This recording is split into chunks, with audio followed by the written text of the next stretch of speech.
आदरणीय धर्म प्रेमी सज्जनों, सादर नमस्ते। मैं जेठालाल विश्वकर्मा आप सभी का हार्दिक स्वागत करता हूँ। कहानी पंचतंत्र की। कहानी का शीर्षक है कटी पूंछ। किसी शहर में मंदिर का निर्माण किया जा रहा था। मंदिर में लकड़ी का काम बहुत था, इसलिए लकड़ी चीरने वाले बहुत से मजदूर काम पर लगे हुए थे। यहाँ वहाँ लकड़ी के लट्ठे पड़े हुए थे और लट्ठे व सहीतीर चीरने का काम चल रहा था। सारे मजदूरों को दोपहर का भोजन करने के लिए शहर जाना पड़ता था, इसलिए दोपहर के समय 1 घंटे तक वहाँ कोई नहीं होता था। एक दिन खाने का समय हुआ तो सारे मजदूर काम छोड़कर चले गए। एक लट्ठा आधा चिरा रह गया था। आधे चिरे लट्ठे में मजदूर लकड़ी का कीला फंसाकर चले गए। ऐसा करने से दोबारा आरी घुसाने में आसानी रहती है। तभी वहाँ बंदरों का एक दल उछलता कूदता आया। उनमें एक बड़ा शरारती बंदर भी था, जो बिना मतलब चीज़ों से छेड़छाड़ करता रहता था। बंदरों के सरदार ने सबको वहाँ पड़ी चीज़ों से छेड़छाड़ न करने का आदेश दिया। सारे बंदर पेड़ों की ओर चल दिए, पर वो शैतान बंदर सबकी नज़र बचाकर पीछे रह गया और लगा अड़ंगेबाजी करना।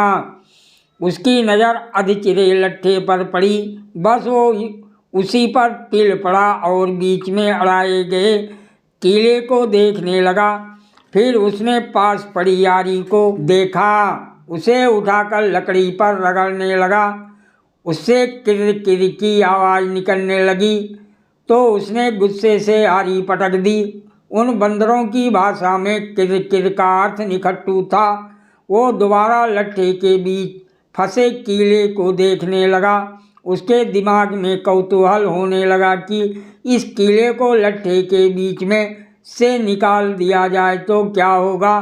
अब वो कीले को पकड़कर उसे बाहर निकालने के लिए जोर आजमाइश करने लगा।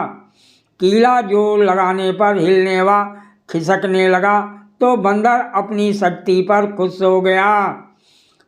वो और जोर से खों खों करता कीला सरकाने लगा। इस धींगा मुश्ती के बीच बंदर की पूंछ 2 पाटों के बीच आ गई थी, जिसका उसे पता ही नहीं लगा। उसने उत्साहित होकर एक जोरदार झटका मारा और जैसे ही कीला बाहर खींचा, लट्ठे के 2 चिरे भाग फटाक से क्लिप की तरह जुड़ गए और बीच में फंस गई बंदर की पूंछ। बंदर चिल्ला उठा। तभी मजदूर वहां लौटे। उन्हें देखते ही बंदर ने भागने के लिए जोर लगाया तो उसकी पूंछ टूट गई। वो चीखता हुआ टूटी पूंछ लेकर भागा। सीख: बिना सोचे समझे कोई काम नहीं करना चाहिए। सादर प्रणाम।